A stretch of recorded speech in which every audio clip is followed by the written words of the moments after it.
Welcome to our convening today. We're just going to give it a couple minutes and allow everybody that's joining to join in.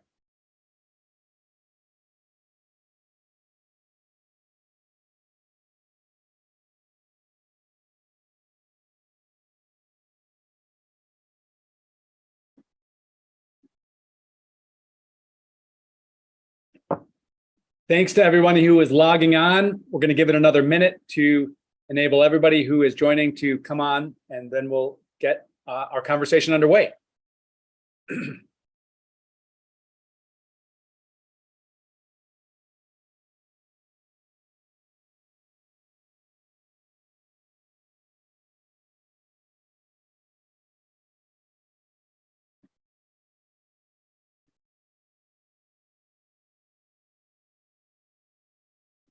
Well, once again, thank you for joining us and welcome to this installment of what we call our Secretary Speaker Series, which is an opportunity to recognize and bring forward big leaders and thinkers from across California on issues of priority to our Newsom administration. Good to be with you today. We've got a great lineup of leaders here today to discuss all that's happening on building tribal state partnerships to protect our environment and steward our natural resources. I'm Wade Crowfoot and I lead our Natural Resources Agency. We're one of two environmental agencies in the state of California, along with our sister agency, the California Environmental Protection Agency. And our mission within the agency is to steward our natural resources, our environment, and also our cultural and historic resources. And historically, there have not been strong enough connections with our tribal governments and our tribal communities, our tribal leadership. We know that indigenous peoples have been stewarding what we now know as California since time immemorial. And over the last 171 years of our state, we've been fundamentally disconnected from that leadership and that knowledge and that wisdom. And so we are on a journey to redress that at the Natural Resources Agency and across the administration. And again, to really build partnerships to better steward our environment. And while there's a lot of work ahead, we are excited to share progress here today. Now, one thing that brings us together today and this month is the celebration and commemoration of Native American Heritage Month. This is an opportunity for us to celebrate the diversity, the resiliency, the community of First Peoples in the land that we now know as California. And it's an opportunity for us who are non-Native to listen and learn from the perspectives of tribal communities and tribal leaders. Our departments within our agency, which include our state parks and our Department of Water Resources and Fish and Wildlife and so many others, have their own events happening this month for Native American Heritage Month. And I want to draw your attention to another online or hybrid event that we have coming up later this month on November 29th, which is focused on identifying career pathways for Native Americans within and across our Natural Resources Agency. Here at our headquarters in Sacramento, we'll bring together Native American leaders who are working in different departments across our agency and hear from them on their perspectives, and then really break down what it means to explore and pursue a career in public service at our agency with a focus on recruitment of our Native American colleagues and residents across the state. So please join us for that. Most of all, this hour is an opportunity to hear from Native American leaders, tribal leaders, who are forging new ground in stewardship of the environment across California.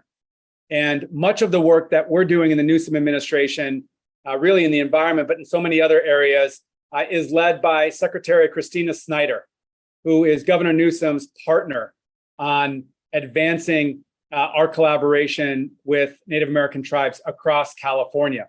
So Christina will be our first speaker today, and we'll hear from Secretary Snyder really setting the context for some of the discussion that we'll have here today and explain the journey that we're on across the Newsom administration. Christina, welcome. Thank you, Secretary Crowfoot, and it's an honor and pleasure to join you this afternoon and talk a little bit about the work we're doing here in the Newsom administration. So again, my name is Christina Snyder. I'm Mihila Kana and Makamo, and I'm a member of the Dry Creek Rancheria Band of Pomo Indians. And and I am joining you right now from the ancestral homelands of the Tongva and the Ahashmin people down here in Orange County.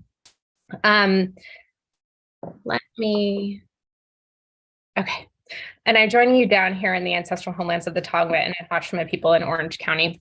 I'm going to talk a little bit about the background on why we do the work that we're doing, why we're talking about strengthening tribal partnerships, and give everyone a bit of an overview of the work that we do in California. So just as kind of level setting and context setting, as Secretary Crowfoot mentioned, California seems like it has a long history, but when we talk about 170 years plus in the time scale that we're talking about Native peoples of this place, that's very much a blip on the map of California. So California pre-contact was home to the largest and most diverse tribal populations anywhere north of Mexico. And so up until the time of contact, this was a dynamic and ever-changing environment where Native peoples stewarded the lands that are in their ancestral homelands, but also lands that they went to seasonally on the coast or seasonally in the mountains to do gathering and trade and the like. So that didn't stop. California has always been a very diverse and populated place. And all of the places that you enjoy now, like where I'm at in Orange County, in Newport, or in places like Tahoe, are places that people have always enjoyed and always lived since time immemorial. So when California became a state, there had already been a legacy of displacement from other colonial influencers, I would say, and impacts, notably from the Spanish, but also other people who came before. And really with the discovery of gold, we had this major influx of non-Native people into the state for the first time since forever, really, but really kind of just overnight, the population of non-Native people exploded. And at the same time, the population of non-Native people decreased dramatically because there was now this kind of resource grab, gold rush. We now had kind of overnight Native peoples being displaced from their lands that they had lived in since time immemorial. Why I'm giving you this background is that's the context that I think that all Native people in California come to the table with every time we are trying to meet on a government to government basis. And so really what we are trying to do at the state is meet people where they're at and understand where they're coming from when we start conversations around partnership. So back in 2011, the previous governor had been working with tribes over several terms, but had been working with tribes on his campaign trail and trying to understand how he could better serve the interests of tribal peoples. And so at that time, tribes had been largely frustrated at the lack of real meaningful consultation, real meaningful conversation, and real meaningful ownership over the place that we now call California. And so the state was basically, up until that point in time, doing a lot of policies that were destructive to cultural resources, not taking into account the unique needs of the different tribal communities throughout the state. And tribes are really calling on the state of California to do better. As I mentioned, pre-contact, home to the largest and most diverse population of Native peoples, but now also home to 109 federally recognized tribes, which means these are distinct jurisdictions throughout the state that have basically agency, regulatory authority, legal authority over their lands and peoples. And then this is an approximate number, but about 63-ish non-federally recognized tribes on the list maintained by the Heritage Commission, who do not have that same recognized legal authority, but still live in the lands that they've been in since time immemorial, and we're asking for better access, better understanding of their needs and communities, and better ability to help co-manage, caretake those places.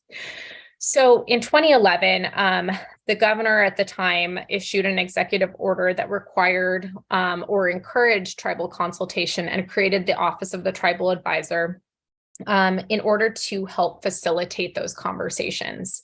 Again, at the time, there had been movement at the federal level to increase consultation on issues of mutual importance. And so it was really a move to make sure that as tribes were gaining more of a voice at both the state and federal level, that the folks in charge at both the state and federal levels were taking into account those discrete needs and priorities. So with that executive order, all of the agencies, all of the departments created tribal consultation policies, engaged in tribal consultation, but did this in a way that I think was intentional, but also not understanding of some of those baseline facts that I think that Native peoples bring to the table. And so when Governor Newsom came into office, he was really intent on doing something more, better, wanted to make sure that we were actually meeting the needs of tribal communities, and instead of talking past each other and creating some discomfort, creating situations that we might need to navigate on the back end, that we were really that the state was really putting the effort in to understand and meet tribal communities where they were at, versus kind of issuing statewide policies, issuing statewide directives, and then asking tribes to plug in the best way that they knew how, even if those policies weren't mindful of the discrete needs and priorities of tribal communities. So when he came into office, he issued Executive Order N-1519. And the big piece of this executive order was that it called on all agencies, departments to, again, engage in meaningful collaboration and consultation. But it also apologized for this historical genocide and for the displacement of Native peoples that happened at the inception of the state. And why that was so important was he's the 40th governor. No one had ever apologized for what had happened here, and had just taken it as a fact that this was something that was inevitable. The first governor, Peter Burnett, in a proclamation said that a war of an extermination of Native peoples was inevitable. And that was just kind of the mindset, I think, up until very recently, was that Native peoples were not going to be here, that there was a new boss in town, really, and that Native people's viewpoints would then be irrelevant.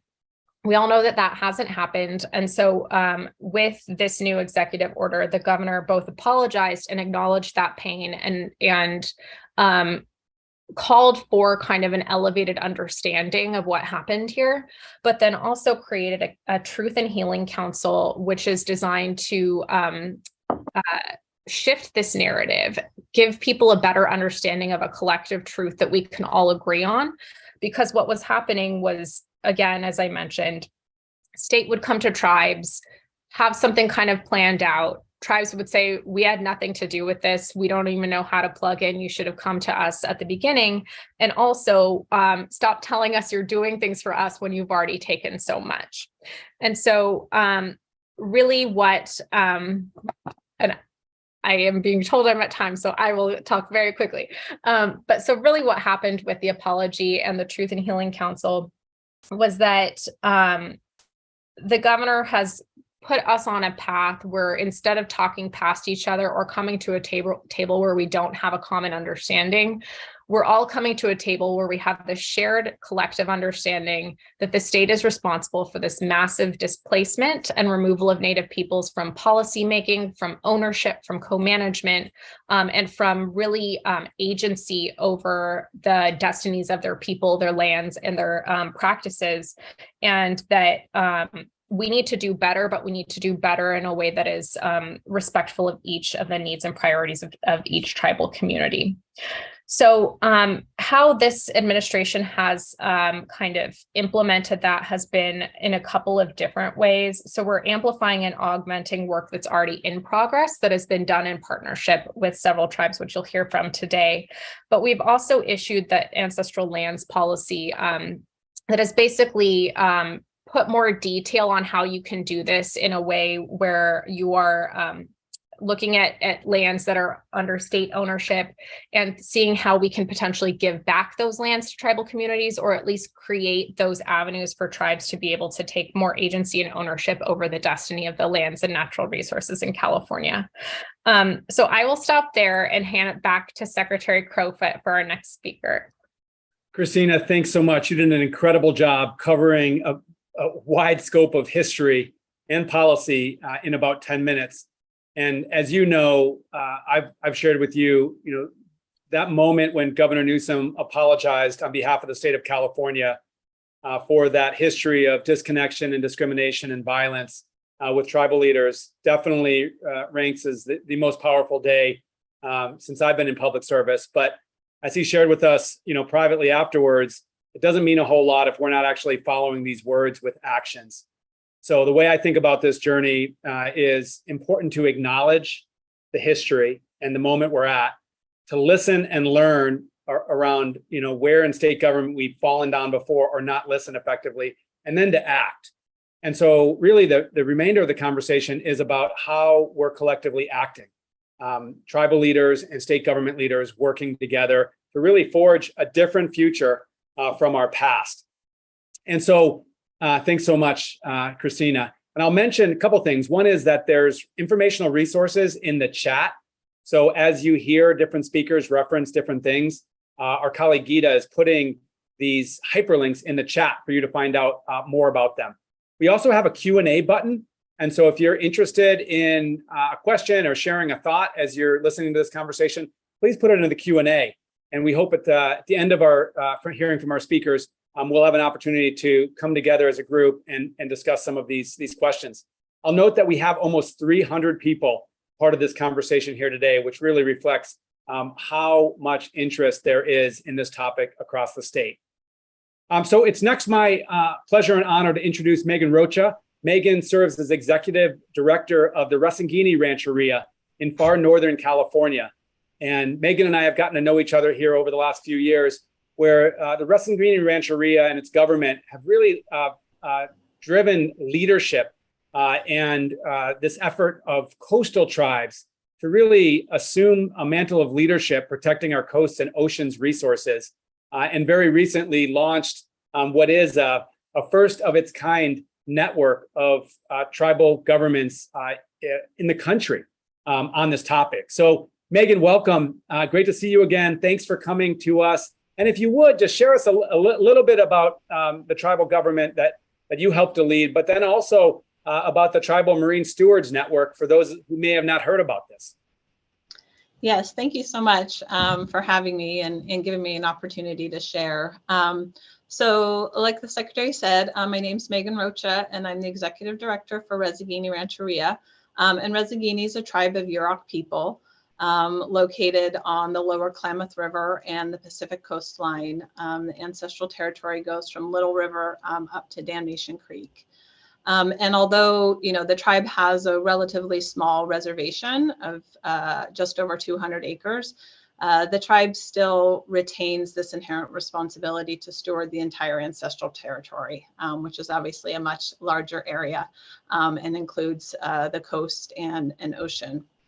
So, as Christina was mentioning, there's been significant state policies, historically that have really marginalized and pushed aside Indigenous people. And, that occurred really recently as well when the state enacted the Marine Life Protection Act.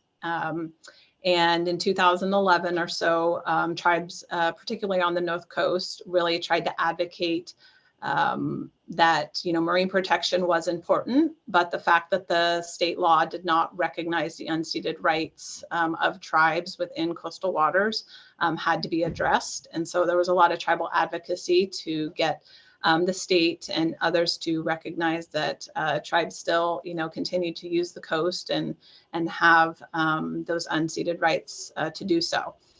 And so in that process, tribes were successful in getting a tribal take exemption, which, was sort of one small acknowledgement that tribes do still retain these rights, but really just sort of set the stage for lots of work that still needed to happen and still does need to happen.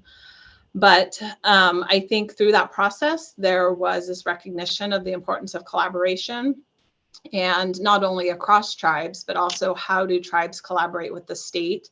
And like was mentioned with the governor's new consultation policy that occurred at that time, and sort of this recognition of the need to collaborate on a government to government level, sort of how do we sit down and think about how to do this, co-manage in a collaborative way. And so right before the pandemic hit in 2020, we convened 4 tribes who were interested in collaborating and finding a way to sort of reclaim stewardship in coastal areas. And we also partnered with, state entities, including the California Fish and Game Commission. Some of their staff participated, Department of Fish and Wildlife, and then the Ocean Protection Council. And we try to create this collaborative space where we can focus on how do we develop capacity for tribes to work together, again, in partnership with the state with the goal of co-management. And that was where the concept of the Tribal Marine Stewards Network was really born. So when we were thinking about how to develop this network, there was a lot of intention behind that. And principally, it's about returning stewardship and management of ocean and coastal territories to California tribes. And in order to do this, a big piece is building capacity. Most tribes have very limited capacity in terms of financial resources and staffing. And so that's really a huge piece. And it has to be programmatic capacity so that it really can be long-term and sustainable. Tribes are very good at sort of chasing grants, but that really creates a sort of project by project approach and doesn't allow for the sort of programmatic, just being more stable, I guess, and being able to take on this management. The other piece that was really important was that it needs to be self-determined. So each tribe and tribal community needs to develop their capacity based on the needs of their community. And so, obviously this is focused on specific geographies, the ancestral territory of each tribe. It's specific to the habitats and species that may be culturally important to tribes, ecologically important, and or species that we are seeing, significant declines, and people need to better understand how to manage and rebuild those species population. And then also is important that it's collaborative. We need to create this space where we're helping one another and sharing knowledge and opportunities. And so that was a big piece, again, focusing on collaboration, again, across tribes, but also with the state. And then the way to do this too is, relying on Indigenous traditional knowledge, which, had successfully taken care of this place since time immemorial. And so how do we lean on that knowledge to, again, steward these areas, and then also incorporate tribal science. And so bringing those two pieces together is really important in the work of the network. Another really foundational piece is continuing cultural lifeways. So obviously culture and nature are, inextricably one and the same, essentially. And so how do we continue to steward these areas and support culture? And so we ended up having 4 founding tribes be a part of the network: Tallahwaddini Nation, Rezagini Rancheria, the Amamutsan Tribal Band, and Kashaya Band of Pomo Indians. And we are proud to have added a 5th tribe, the San Ynez Band of Chumash Indians. And so our work really is focused on supporting one another in 4 strategic priorities, which is environmental stewardship, economic and community prosperity, cultural vitality, and tribal capacity building. And so we're just very pleased to launch the network more formally recently, and look forward to all the great work that's going to come. So thank you. Megan, thanks so much. And I know when we talked, it was really interesting to know that there are similar efforts underway in different parts of the world, including British Columbia and Australia. Mm-hmm. Anything that you'd share on that in terms of commonalities around Indigenous stewardship? Yeah, so that was a big part, was getting to learn from those other models. So yes, as you noted, in British Columbia, they have the Guardian Watchman program, and we got to go up there and learn from them. In Australia, they have the Land and Sea Rangers. And, these are proven models of what can occur when government invests in tribal governments and tribal communities. And what that can bring to bear, not only for enhanced management and stewardship, but also what it can do for the communities themselves in terms of providing a space for community healing, providing workforce development opportunities, and really bringing tribal stewardship at the forefront of management. And so that's another really exciting thing about this, is it's happening successfully elsewhere. And so we're not necessarily reinventing the wheel, but we're bringing it to California. And it's a scalable model that we hope, will expand not only statewide, but, ideally across the nation. Absolutely. Now, we've had a participant ask a question around how do you envision the Tribal Marine Stewards Network, again, these 5 coastal tribes, working with the state entities that also manage oceans and coasts, whether that's the Department of Fish and Wildlife or state parks or Ocean Protection Council? How do you envision that relationship? Yeah, I think one of the pieces is providing a space for tribal concerns to be sort of at the forefront of things that the state may also be paying attention to. So, the state often manages, or they do manage, commercial and recreational species. And sometimes those species that are so, culturally important may not get as much attention. So being able to, identify areas of concern, species of concern, and bringing that to the state's attention. I think obviously providing a space for Indigenous traditional knowledge to be used in stewardship. The only way that can successfully occur is building the tribe's capacity to gather that knowledge and use that knowledge. It's not appropriate for the state to sort of take that knowledge and use it in their own management. So this has to be done in a co-management approach. And I think a big piece too is sharing data. We have tribal citizens out there gathering important information, and how this can be shared not only across the network, but with the state to inform significant management decisions, I think is critical. We're all, facing, dire situations in terms of climate change impacts and what we're seeing to the decline of species and kelp forests and other things. And so I think, there needs to be this sort of shared responsibility, and that can happen, from sort of a data piece to informing management, having shared decision making, right? Those are the ways that ultimately we can collaborate and try to protect what's important to all these communities. Well, Megan, thanks so much for everything you're doing, your leadership. We're really excited about the Tribal Marine Stewards Network. And again, for those tuning in, there's a hyperlink to learn more about the network in the chat. We're going to next talk to Reno Franklin, who is chair of the Kashaya Band of Pomo Indians. Now, I learned about Chair Franklin's leadership before I ever had the opportunity to meet him. And I have to say, his tribal government is known as a leader in fusing tribal sovereignty and tribal knowledge with environmental conservation, whether that's land conservation or forest management. And so, Chair Franklin, huge thanks for joining us. I know you came out of the field where you were to actually be able to tune in or join us to share your thoughts. And just interested in your thoughts as somebody who's really been forging the way forward on tribal sovereignty and environmental conservation, and what you see as points of progress with the state, and where you think we as a state government need to continue to learn and grow. So welcome. Yeah, Secretary Crowfoot, thanks, man. And good to see you, my friend. Hope you're doing well. And I heard the comment about using that smoked salmon on your salad earlier, and I was like, oh man, sounds tasty. I'm hungry for lunch.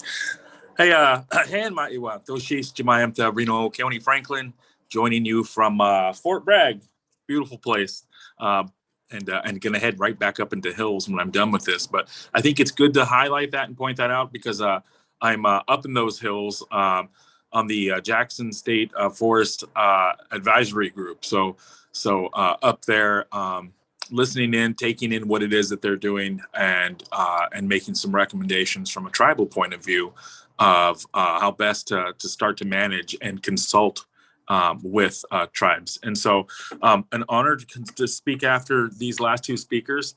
Always fun to hang out with Christina. So we always seem to be the only two pomos that are on these kinds of calls speaking. So it's one more of us and it's a gang. So let's just make sure we only have two. Otherwise we'll get in trouble. Yeah, I think that resolution or the proclamation that the president, that the governor did, it's meaningful. That apology, I was there. My son was there with me. It was meaningful to us. But I want to point something out. Is the whole thing here is to consult with, which is good, and collaborate, meaningfully collaborate with tribes. And that collaboration part is the interesting one to me because tribes, we enjoy our federal trust responsibility between the federal agencies and give them a bunch of heck, about what to do and what not to do. And it's fun. But at the end of the day, that consultation part is about a third, and the collaboration is the 2/3 that I'm particularly interested in. It's how do we move forward after we've talked to each other? What does that meaningful collaboration look like to the state? What does it look like to tribes? And I can certainly tell you, and I can only speak for my own tribe, Kashaya, that for that collaboration part for us it's kind of two-part. It's not just listening to us; it's including us in your policies. It's not defining for us what is sacred, but letting the tribes tell you what's sacred, and then don't ask why. And I think that's an important part is that we look at what the state is doing right, and what the state is doing wrong, right? So the collaboration with the state on the marine life is good. That's an example to hold up, and Megan's doing a lot of work there. It's so much fun to do that work and be around and soak up the energy. And I get it kind of double duty as a tribal member from Kashaya. I get to hear about the projects, the plans, the things that are going on. And then as chairman, I get to see the follow through and just how meaningful the data is that our tribe is collecting and contributing to the greater good of science with the intent of interpreting that data both scientifically and through traditional use. So the ability to do that and include that with the state and to have those things considered, which, those tribal aspects considered from both the state and from, UC Davis, which is awesome, and the work they do with us, and any of the other research that goes on into these healthy environments. For us, that's a big deal, for our tribe. And more collaboration like that needs to happen. More meaningful collaboration needs to happen like that. So I'll point that out as a good. I think that in some of the ways that we could do better, always start with, who's not listening to tribes. So, I would like to see, Secretary Crowfoot, I'd like to see a scorecard of state agencies that says how well they're consulting with and collaborating with tribes and collaborating with tribes. And the big part of that is that I think that the better that we do at identifying those that need help and are struggling to more meaningfully consult, the better. I've got a great example. I'll pick on Caltrans. So we have a $500,000 cleanup grant, $580,000 cleanup grant that Caltrans wants us to waive complete sovereign immunity as a tribe in order to get. And so is that meaningful collaboration? Like, of course not. We've offered limited waiver language and they refuse. They're telling us, nope, the Kashaya Coastal Reserve, everything that the tribe owns, we expect you to put that up just in case something goes wrong for this. And so, so we look at ways that we could better understand what waivers of sovereign immunity mean, and especially to tribes and why you all should not be asking us to do that. I think there's a couple other things. So as we look at those scorecards and say, okay, well, who's doing good, who's doing bad? I think we look at UC Berkeley and why are you still holding all these human remains? I mean, they've got more than the Peabody, and that's Harvard. And, you know, that kind of stuff surprises me. And I think that we could probably do a better job of highlighting some of these areas. And again, not to pick on them or tell them that their, you know, dog is ugly and whatever, but more importantly, to bring training, to bring resources in to help them to do better. Everything always to help each other do better. So a couple things that I wanted to finish up on, and I know the secretary, you know, the state is going to celebrate the mission in Sonoma this year. It's like their 200th year of attempted genocide on Kashaya people specifically and other tribes as well. I think we really need to take a look at that. We really need to look at how those things are being celebrated, what role the state plays in that, and how we can be more respectful to tribes when celebrating those types of places, which is extremely hurtful. And I think that one of the ways, as Christina, as Secretary Snyder brought up, when we talk about you know, how we can do truth and healing, how we can ask tribes to forgive us, I got a good idea for you. Why don't you put the names of those individuals who were paid scalp bounties and make that public for tribes to know? I'd like to be able to demand apologies from individuals or descendants of. And I think a lot of the descendants of these individuals, these militia members who hunted down Kashaya people and Tolowa people and Yurok people and so on and so forth, who hunted down and were paid money. I know the records are actually in Sacramento and in some cases in Humboldt County. So I think, you know, some of the ways, you know, that we build on what the governor did is to say, hey, let's get accountability where accountability belongs. And so we could talk about all these things maybe some other time, but again, wanted to point out that there are ways that the state is collaborating with tribes right now that I never thought I would see. All of the fire money for Kashaya this year, all of the fire mitigation money for my reservation, not a dime of it came from the feds. It all came from the state and from the county of Sonoma. Mm. And so, you know, what an amazing job the state does to help protect when the feds don't. And I think the last thing I'll point out, the last thing I'll give my county of Sonoma some props, because they hired a sheriff. Public Law 280 needs to be looked at. The state needs to partner with the tribe. Better look at 280. County of Sonoma hired a sheriff who has worked specifically with tribes over the years. They went after him and recruited him because he understood 280, knowing that he'd do a better job serving the Kashaya people on my reservation. So props to that. It's not just the state doing things right. The counties are starting to as well. We got to highlight that stuff. So I don't want to speak or hold back one of my heroes, Assemblymember Ramos, so I know who's up next. So that's all I got, and happy to answer any questions if you'd like. Yeah. Hey, thank you for that. I mean, all your leadership and your candor. And, you know, we're proud of the effort underway at the state, but we also recognize that we continue to fall short in many respects. And just the relationship that we have where you can call that out where needed is, I think, going to point us to a better future. I just want to acknowledge too, this whole, you know, for a lot of people tuning in, they may not be familiar with this word consultation. But, you know, we as a state have a legal responsibility to consult, do a government to government consultation between tribal governments and state governments. And as you point out, Chair, too often in the past that has been a check the box exercise where it doesn't actually shape decision making and it's not done early enough to actually lead to partnerships. And so I'll say that, you know, some amount of accountability and really understanding from tribes who's getting it right, who's getting it wrong, how we're doing it, I think is really, really critical moving forward. So as always, just thank you for being so clear and compelling. And good luck up there in the Jackson today. Next, it's my honor to introduce Assemblymember James Ramos. James Ramos is both a leader of our state government and has been a leader of his tribal government.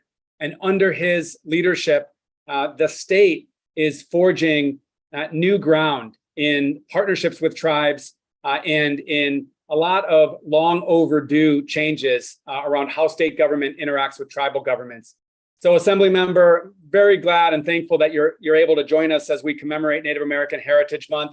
And I would just appreciate you sharing perspective from where you now sit in the assembly. And of course, given your legacy of tribal governmental leadership around where we're at in the state on this question of state and tribal partnerships and where we need to go.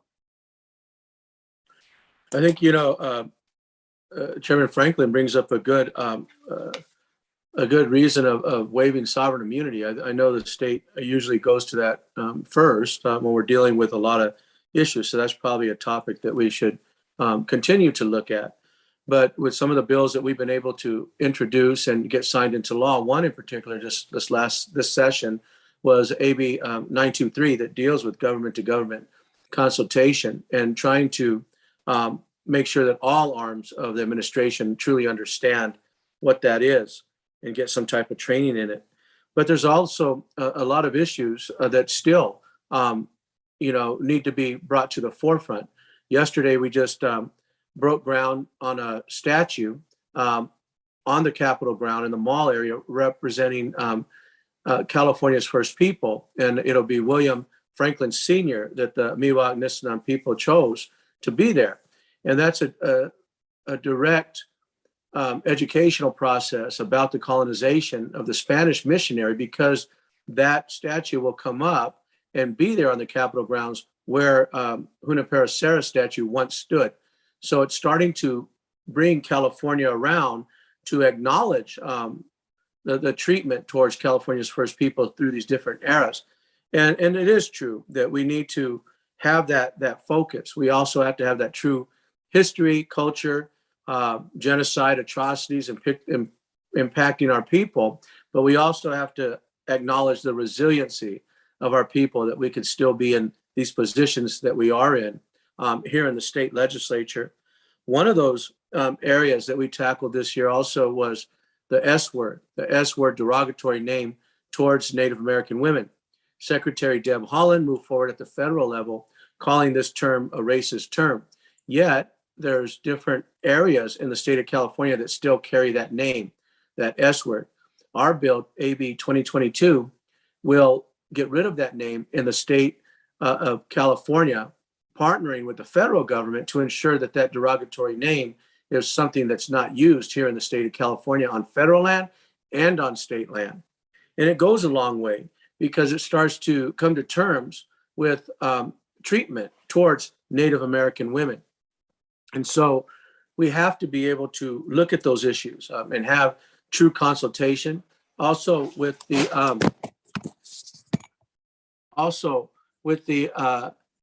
repatriation and those items that are out there, that the UC Berkeley still have those repatriations and other UCs in the state of California. And we know that there's different museums and those that need to work with tribes here in the state of California to ensure that those repatriations continue to happen and come back to California's first people. And so there's a lot of issues that still need to be addressed.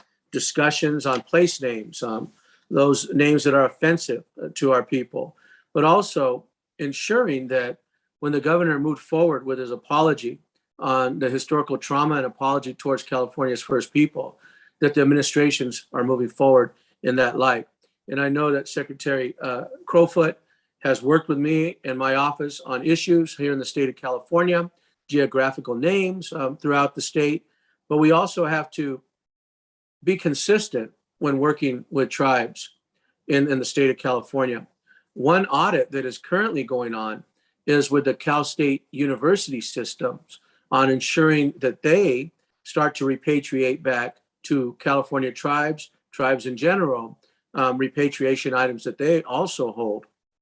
Discussions are important. A lot of times, tribes, and being a former tribal chairman of the people of Santos Manuel, we know that consultation is something that we hold heavy on to be consulted about issues that are going on, but we also have to ensure that consultation of what's being expected on a tribal government perspective of what we see as a definition and what the state sees as a definition, that they mirror each other. Because to be able just to say consultation could have a different meaning in different departments. So it has to be consistent. I heard Chairman Franklin talk about I believe it was Caltrans, that immediately wanted to have waivers of sovereign immunity. Well, the land that they fought to have shouldn't always have to be put on up for sovereign immunity when trying to get projects through on federal lands, federal reservations, even when fires and natural disasters come through different communities. The first thing to be involved in those areas, sometimes people have to waive sovereign immunity. So we have to get back to what truly is sovereign immunity and what it means to Indian people and what it means to administration. To hear Chairman Franklin talk about that, that's everything that the people have there, the land. And yet every time a situation comes up, the state and maybe some departments, first thing they want to do is waive sovereignty so they could go after that land in case something goes awry. We have to get away from that and figure out a different way to deal with that. But getting back to AB 2022, derogatory names are still part of the impact here on California's first people, carrying terms forward that are derogatory towards our Native American women, which I believe started the mentality that now we see this crisis epidemic of missing and murdered Indigenous women, Indigenous persons from Indian reservations, tribal communities, because of that mentality back then that viewed our people as less than equal to others. So we also moved forward on AB 1314. It's called the Feather Alert, and the governor signed that into law, where we'll have now an alert system when someone goes missing. And that will be effective in January of 2023. And that will mirror the Amber Alert and Silver Alert here in the state of California. These are issues that we still need to work on and moving forward on. Also, looking at names, derogatory names or names that moved forward and funded militias on killing machines against California Indian people. We worked hard on another bill, AB 1936, that took the name of the founder of a law school in San Francisco, and that law school no longer bear that name of that individual that paid for militias to go out and kill Yuki Indian people out in the Eden Valley, that ultimately took that land over and became a land baron based on killing Indian people. It's time that history also comes forward in full circle. So when we talk about truth and healing, we talk about healing the past and the trauma that's impacted on our people. You look at the statistics, you see suicide rate higher, alcoholism rate higher, domestic violence higher within Native American populations and any other areas out there. And we have to ask ourselves why. And the reason, I believe, is because the state and others have not come to full terms of the atrocities and genocide that was inflicted upon California's first people. We just had that groundbreaking at the Capitol for a new monument to come up in place of Junipero Serra statue. Some will say, well, that's pretty harsh. Well, what the missionary system did to the California Indian people was pretty harsh and basically would be outlawed in today's court.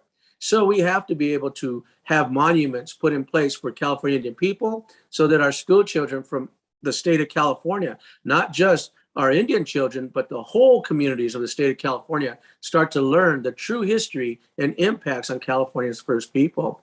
And that starts with the place names, derogatory names. We got to get rid of those names. We have to start to look at, just like at this law school, getting rid of those names that bring so much hurt and atrocity to California Indian people. And some will say, well, that's a part of the past. Well, no, when a past has been rejected and not came full circle to be talked about and acknowledged, then that hurt and trauma is still there. I think we're at a point to where we are with the support of the secretary and the administration and the tribal communities to get the truth about what has truly happened to California people moving forward and getting rid of these derogatory names in different geographical locations. We're just talking about the S word, but we know there's more derogatory names out there in the state of California. And when those discussions happen, we have to have tribal community input in those discussions moving forward.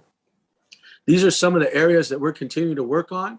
We're going to continue to work on a lot of issues of impacting tribal communities. And I know working with the secretary and the administration on a lot of these issues, we've been able to get some bills through the legislature and signed into law. Thank you so much. And those powerful words and powerful leadership. And let me just reflect on a couple of your points. First of all, is to just acknowledge the horror of this, state sanctioned policy of genocide. As Christina said, state sanctioned policy of genocide. California's first governor in his inaugural address, putting a bounty on the lives of Indian women and children. And, we inherit these institutions that decades after that, layer upon layer upon layer, codified into law that discrimination and in some cases that violence. And so it's one thing to acknowledge it, which is something we continue to need to do, and frankly need to build awareness of that. But what the leadership that you're providing is really, removing those layers of law, of discrimination that continue to inflict, pain and trauma on Native American, residents of the state. So huge appreciation of that. And I'll just say, our work under your leadership on the name changing names is really important. We've overhauled the entity in the state, little known entity called the California Committee on, I always get this wrong, California Advisory Committee on Geographic Names, or CAGN, which is making recommendations to the US body that changes these names. Incredibly important. And we're going to continue that work thanks to your leadership. So thank you so much, Assembly Member. To round out our conversation today, I'm honored to introduce my colleague, Geneva E.B. Thompson. Governor Newsom appointed Geneva as our first ever Assistant Secretary for Tribal Affairs at our Natural Resources Agency. And much of the progress that we share today, and a lot of progress we don't have time to talk about, is the result of Geneva's leadership. So Geneva, I'm interested in you reflecting on the conversation here today and also talking about this pretty significant budget investment that the governor and the legislature have made on the tribal partnerships that we're working to advance. Well, thank you so much, Secretary Crowfoot, and it's an honor to be here with you and all of our distinguished guests joining us today for the speaker series. We're, as you said, we have a lot of exciting projects happening here at the agency, and really with the goal of supporting our commitment to strengthening tribal partnerships. As you mentioned, one project I'm particularly excited about is the establishment of our new Tribal Nature-Based Solutions program. And so before getting into the details of that, and to provide some context, in October 2020, Governor Newsom issued his Nature-Based Solutions Executive Order to elevate the role of natural and working lands in the fight against climate change, to advance the biodiversity conservation goals, and to conserve 30% of our lands and coastal waters by 2030. As part of this executive order, the agency was directed to prepare 2 strategies for aligning our work to focus on nature-based solutions. These 2 strategies included the Natural and Working Lands Climate Smart Strategy and the Pathways to 30 by 30.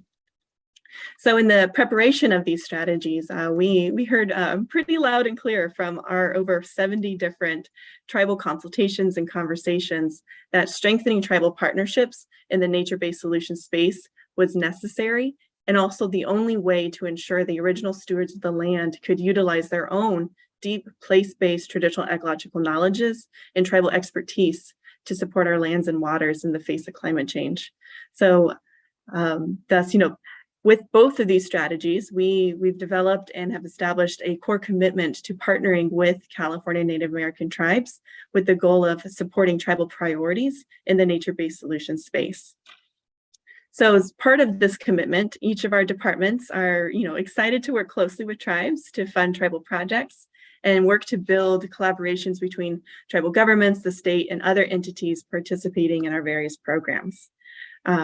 Further, we're, as Secretary alluded to, very proud to announce the creation of our new Tribal Nature-Based Solutions program that will be solely focused on funding tribal priorities, which can include the purchase of land, our cultural easements, habitat restoration for culturally important species, fuel reduction and forestry management practices, plus many other opportunities. So we are still in our early stages of establishing this new program, but have our requests for early consultation out to connect with California Native American tribal leaders to ensure that this new program will be developed in a tribally led fashion. And so we're very excited to get this off the ground and running, and hoping to have draft grant guidelines and other project structures in place early next year. And so for tribal leaders who are interested in participating in the Tribal Nature-Based Solutions Program and having some of your projects funded, definitely keep your eyes out for information on this new program early next year. And then in continuation of the conversation that we're having here today and the importance of partnering with tribes in our nature-based solutions space, I have a quick ask or request for the audience here today.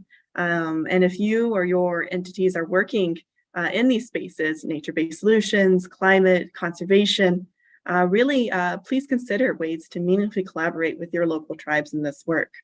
It's important to note that all of the lands in California are ancestral lands of one or many tribes, but that most of the lands and resources in California today are not owned by tribes, but they're owned by private, federal, state, or local entities. So if California Native Americans would like to access or co-manage or own their ancestral lands, there needs to be partnership and collaboration, not only with the state, but with all entities who have ownership or managing these important areas. And so I really hope that today's conversation and our speaker series has helped spark some ideas of what potential partnerships with California Native American tribes can look like in our nature-based solution space, and hopefully in your all's work moving forward. And so with that, Wado, and thank you for the opportunity to share a little bit about my work and really highlighting the importance of strengthening partnerships with tribes. Geneva, thanks so much. I'd ask those speakers who are still with us to come on screen if you don't mind. And I want to ask you a final question. We're ending here at the bottom of the hour at 1:30. We've gotten some great questions that we don't think we're gonna have time to ask, but I'll just give you a preview of them. One is how can travel and tourism organizations help support these efforts? Another is Blythe, our colleague at State Park, saying she's really focused on elevating tribal voices associated with the 4 missions that are owned by California State Parks. Jan has a number of questions, including how to expedite recognition of tribes that are not federally recognized. But recognizing those questions, I think you can feel free to build any of those into your final remarks. But Christina, Geneva, what do you want to see in the next 4 years? What does success look like for you in terms of this ongoing journey of state government to redress past wrongs and move forward with tribal partnerships? And I'll turn to you first, Christina, who of course is Secretary Snyder, who is the governor's key partner on all things related to the topics we talk about today.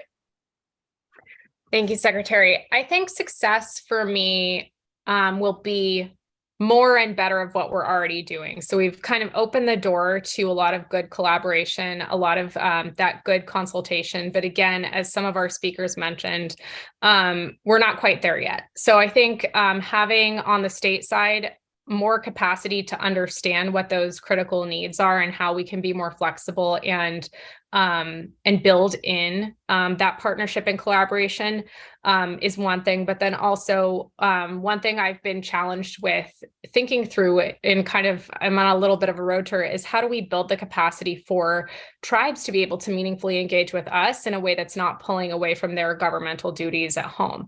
So I think success to me will be just more of that, better of that, and us all kind of moving in that kind of understanding, empathy, and collaborative way. Thanks so much. I'm going to give the Assembly member the final word of our discussion here today. So I'll next turn to Megan. Oh, you caught me off guard. Yeah, no, I mean, exactly what Secretary Snyder said in terms of building capacity, right? So tribes have been advocating for these things for years, and now the state is starting to respond, right? And so how do tribes now respond to that response, right? In terms of being able to juggle all of the things that it takes to run a tribal government and meet all the needs of the members. And so we're constantly, I think tribes are constantly in like a triage mode a little bit of trying to figure out sort of how we address some of these needs and prioritize all the time. And every tribe just needs more capacity in order to do that and provide tribal citizens opportunities to engage more. So yeah. Thank you so much. Geneva. Yeah, I mean, just kind of echo what Secretary Snyder and Megan have said, but something else that I think would be success is really seeing increased access and co-management and ancestral land return across our departments. That's part of the governor's policy directive, and we're really excited to roll up our sleeves and really implement that policy across all of our departments here at the agency. And Geneva, quickly, Lily asked, how can people stay updated on this tribal nature-based solutions effort? Yes, so check out the California Natural Resources Agency's website. Under our initiatives page, you'll see the Strengthening Tribal Partnerships button, I guess, or link to go visit our Tribal Affairs page. And that's where we'll be posting most of our updates on the Tribal Nature-Based Solutions Program. Great. And then for tribal leaders, we will be sending consultation letters to you all. Great. And let me just turn to Assembly Member Ramos for the last word. Just if you could conclude our conversation with any high-level thoughts or pieces of wisdom that you have.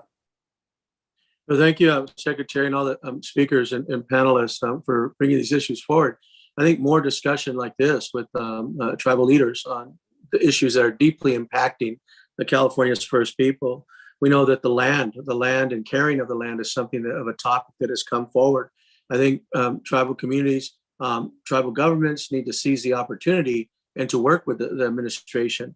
But we can't work in a fast manner that we're leaving voices out. We have to make sure that there's opportunity for all voices to be heard, and then be able to have those opportunities in front of us to be able to move forward. We also, the repatriation items, we need to make sure that those repatriation items from the UC systems, Cal State, even museums across this state start to be repatriated back. These are topics that we talked about in the 60s, 70s, 80s, 90s, and we're still dealing with it today. And we'll continue to press and have hearings to hold the UC system accountable. And now there's a current audit being conducted with the Cal State University system.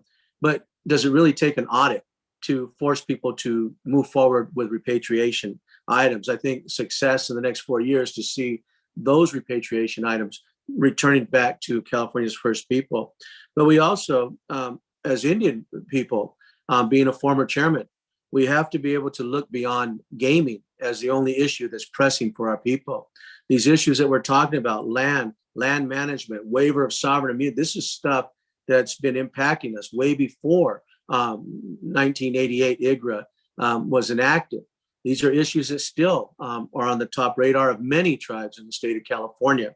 So we have to be able to look towards that to start to bring back, right, laws. Why does it take a feather alert law to ensure that our women are safe and persons are safe from Indian communities? Why does it take a law in 2022 to get rid of derogatory names? I think it's time that we come together as a state, as tribes, and as a people to ensure that that treatment is something that's not tolerated anymore, and it's acknowledged, and that terms that we just had to run a bill to get rid of are something that should be gone freely, not people entrenching in to say, no, those aren't derogatory. So it's a chance now for the voices to be heard. It's a chance to work together, and I believe we need to seize the opportunity. Well, thank you so much. And we'll end on those powerful words.